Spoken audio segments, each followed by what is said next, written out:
Vamos então começar o 18º capítulo, Velha Afeição.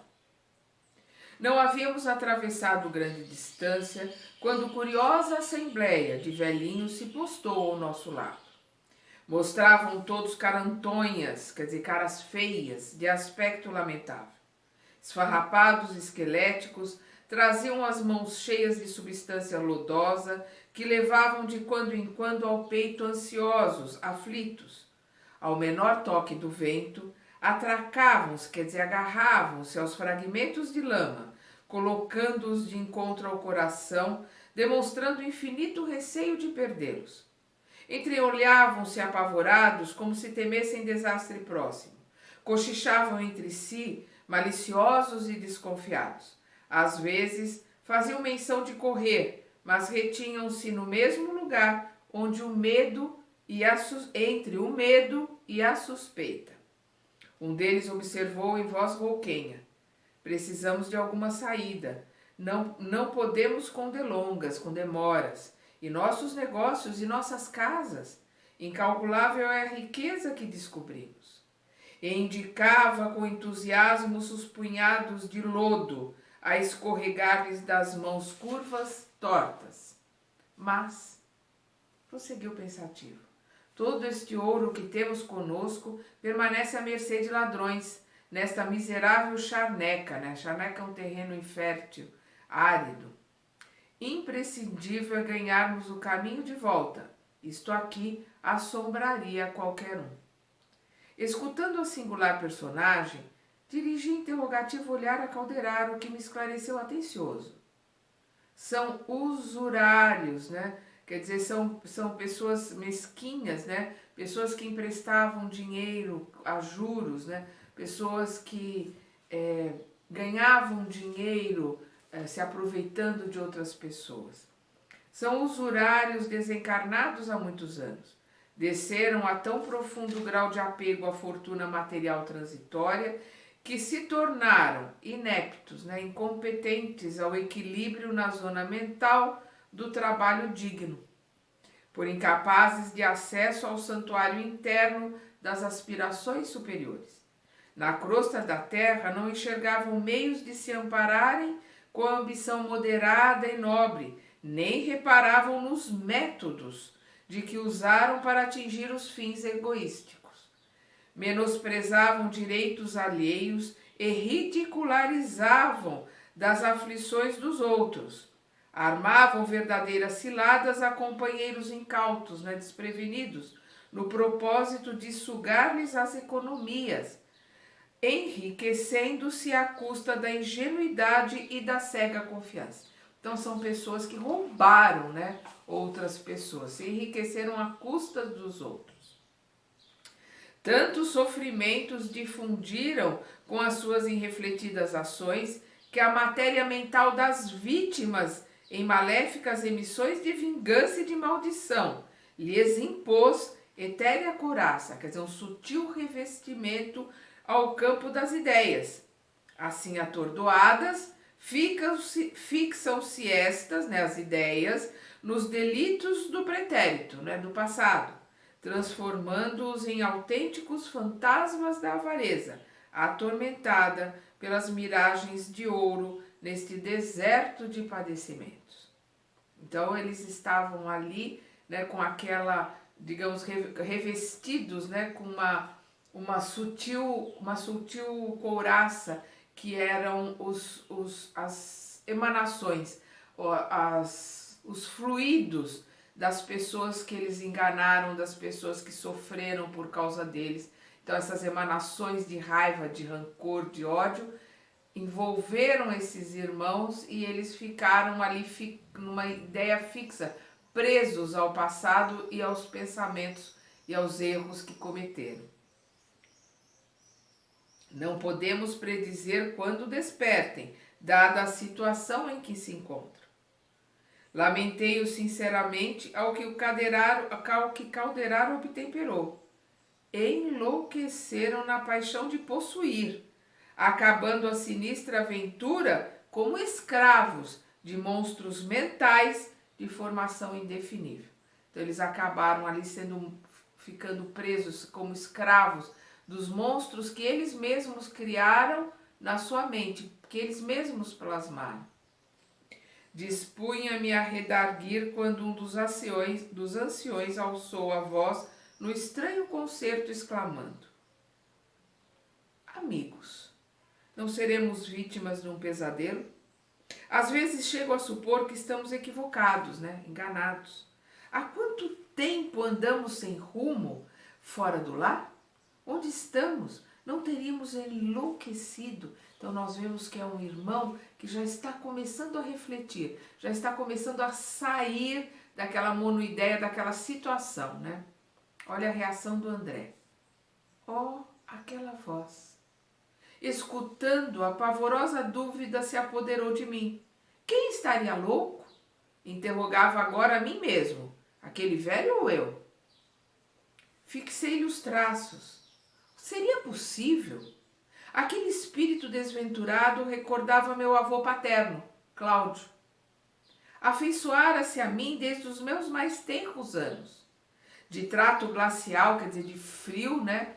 Gelado, né? Indiferente com os outros. Afagava-me muitas vezes, acariciando-me a cabeleira infantil com suas mãos que os anos haviam enrugado. Seus olhos fulguravam, quer dizer, brilhavam, quando pousados nos meus, e minha mãe sempre afirmava que só em minha companhia ele se acalmava nas crises nervosas que lhe precederam o fim. Não me lembrava da história dele com particularidades especiais. Entretanto, não ignorava que fizera considerável fortuna em ágios, né, em lucros escandalosos, curtindo espinhosa velhice pelo excessivo apego ao dinheiro. Conturbara-se nos últimos tempos do corpo e via delatores, né, acusadores e ladrões em toda parte.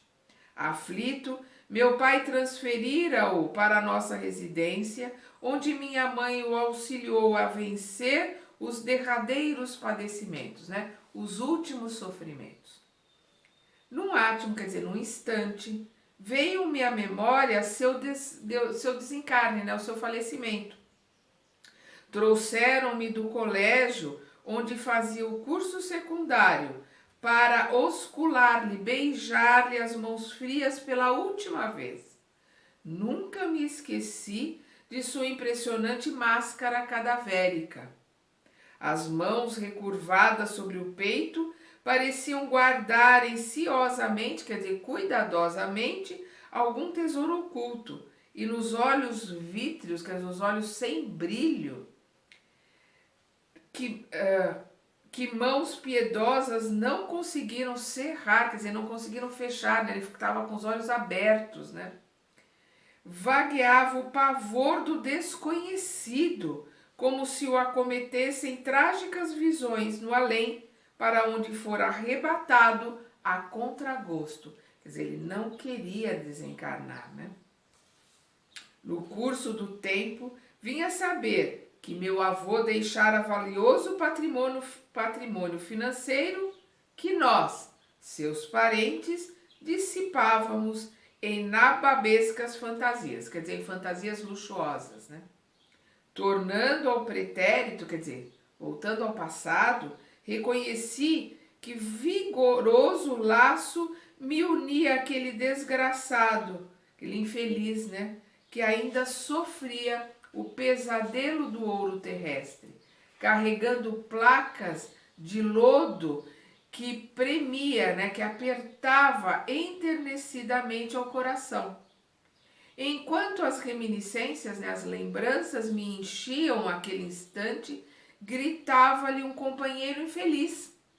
Pesadelo? Nunca, nunca. Oh, Cláudio, não te sensibilizes tanto. Ah, seu nome fora pronunciado. A confirmação estarrecera-me, quer dizer, espantava-me. Quis gritar, mas não pude. Compreendendo o quanto ocorria em meu íntimo, o prestativo Calderaro amparou-me, assegurando: André, já sei de tudo. Entendo agora a significação de tua vinda a estas paragens. Quer dizer, irmã Cipriana tinha razão. Então ele entendia agora por que ele estava naquele lugar. Por que o Eusébio tinha mandado ele descer as cavernas, mesmo ele não estando preparado, né? A irmã Cipriana falou, olha, o seu Eusébio mandou, ele tem algum motivo. Ele não pode nos acompanhar dentro das cavernas, porque ele não tem estudo, preparo para isso.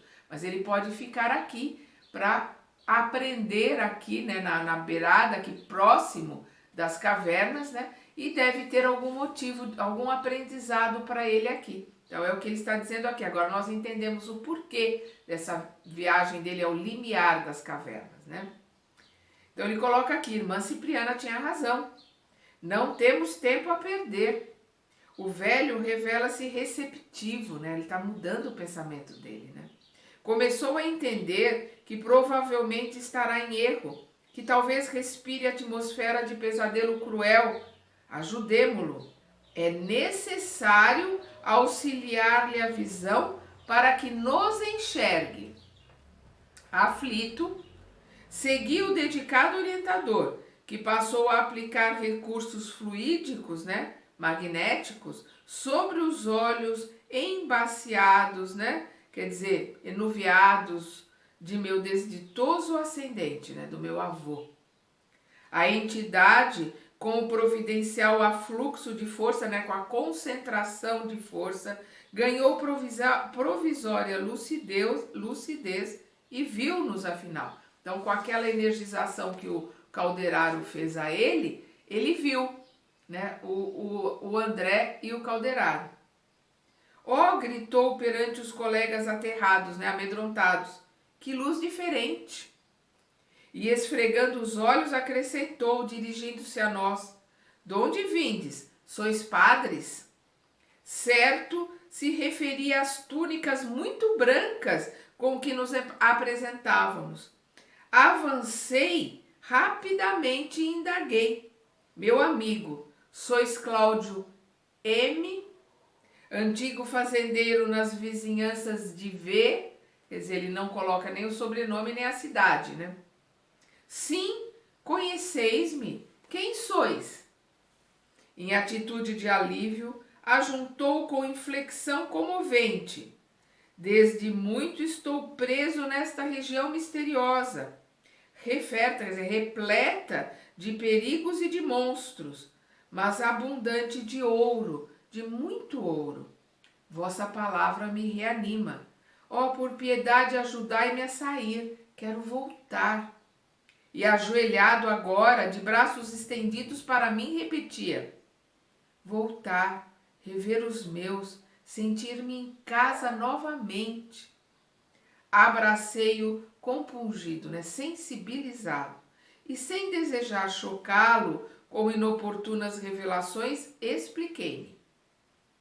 Cláudio M., sois vítima de lamentável engano.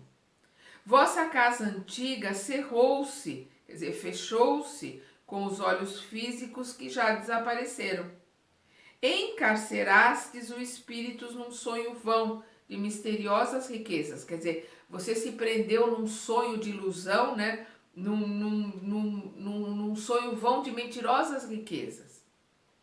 A morte vos arrebatou a alma do domicílio carnal, vai para mais de 40 anos. O ancião esbugalhou os olhos angustiados. Não relutou. Desatou em pranto convulso, dilacerando-me as fibras mais íntimas. Bem o sinto, murmurou, inspirando compaixão. Tenho a cabeça afogueada, né, incendiada, incapaz de raciocinar, mas... E o ouro? O ouro que ajuntei com tanto suor. Reparai vossas mãos, agora que divina claridade vos bafeja o espírito. Quer dizer, o André Luiz coloca para ele, olha as suas mãos, né, que uma luz estimula, né, o seu espírito. O patrimônio acumulado à custa das dificuldades alheias converteu-se em lodacentos detritos. Notai. O André falando para ele, né?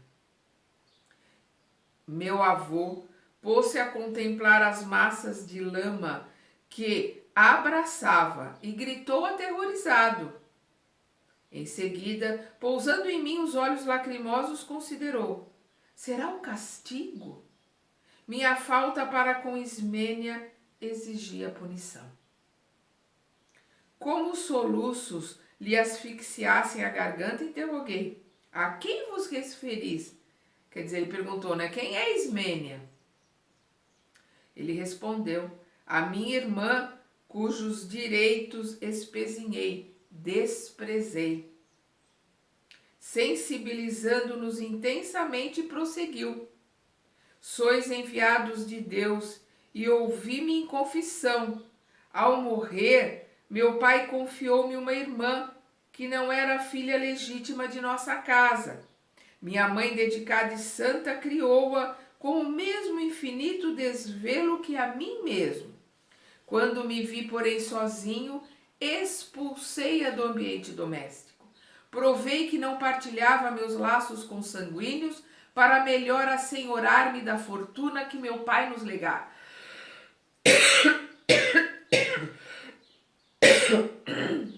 Perdão. Quer dizer, ele roubou a irmã, né, que o pai colocou para ele, que era irmã dele, né? Fruto, talvez, de alguma aventura amorosa. A pobrezinha implorou e sofreu. No entanto, releguei-a a miserável destino, cioso, quer dizer, zeloso, da sólida base financeira que havia conseguido. Fiquei rico, multipliquei os bens, ganhei sempre. E fixando as mãos enodoadas, prosseguia amargurosamente. E agora? Ia consolá-lo, abrir-lhe o coração comovido até as lágrimas. Calderaro, porém, fez-me imperioso gesto, recomendando-me silêncio. Meu triste antepassado continuou, descortinando-me novos campos ao sentimento, quer dizer, revelando-me, né, novos lugares, né, no sentimento. Onde viverão meus parentes, cujo futuro me preocupava? Onde rolará o dinheiro que amontoei penosamente, esquecendo minha própria alma? Onde respirará minha irmã, a quem despojei de todos os recursos? Por que não me ensinaram na terra que a vida prosseguiria para além do sepulcro? Estarei efetivamente morto para o mundo ou louco e cego? Ah, mísero que sou, quem me socorrerá? Alongando os braços ressequidos, né, magros, né, suplicava: tende piedade de mim. Meus pais foram levados ao túmulo há muitos anos e meus filhos certamente me esqueceram.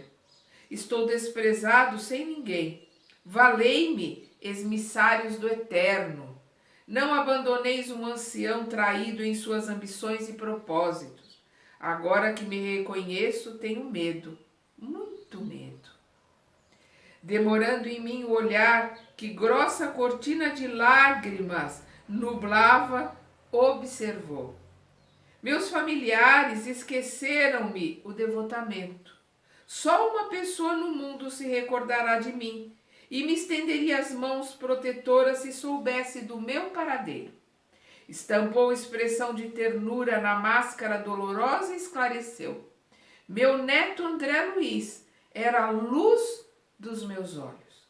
Muitas vezes os carinhos dele me aquietavam o torturado pensamento. Em muitas ocasiões manifestei em casa o desejo de que ele se consagrasse à medicina. Destinei-lhe um legado para esse fim. Pretendia vê-lo fazendo bem que eu, homem ignorante, não soubera praticar. Frequentemente me assaltava o remorso pela extorsão que infligira a minha irmã, por ter roubado a irmã, né? Contudo, consolava-me com a ideia de que o neto do meu coração, de algum modo, gastaria o dinheiro que eu indebitamente aferrolhara, né? Guardara, educando-se como convinha, para benefício de todos. Seria o benfeitor dos pobres e dos doentes, espargiria sementes dadivosas onde minha existência inútil espalhara pedras e espinhos de insensatez. Meu neto seria belo, querido, respeitado. Enxugando as copiosas lágrimas, né, as lágrimas abundantes, indagava em voz súplice com a atenção presa aos meus gestos. Quem sabe se vós, mensageiros de Deus, poderíeis levar a meu neto a tremenda notícia dos males que me devoram? Não mereço o afastamento dessas masmorras em que enlouqueci, mas ser-me-á consolo saber que André tem ciência dos meus padecimentos. Ah, não mais valeram os sinais do assistente Calderaro para que me contivesse, esperando ainda mais. Meu peito, André Luiz falando, né? Meu peito, como que rebentara numa torrente de pranto irreprimível. Ali não me achava ante assembleias superiores cujas emissões de energia me sustentassem até o fim no combate educativo da autodisciplina, mas diante dos deploráveis remanescentes das paixões terrestres. Então ele está colocando ali naquele lugar, ele não tinha o auxílio dos planos superiores, né, das entidades superiores, para ele poder se conter, para ele obedecer o Calderário e se manter ali distante, né, sem revelar a identidade dele. Lembrei-me do meu avô acariciando-me os cabelos. Recordei que meu genitor, né, meu pai, sempre aludia aos desejos do velho com referência à minha preparação acadêmica. Pensei nos longos anos que o mísero teria gasto ali, agarrado às ideias de posse financeira.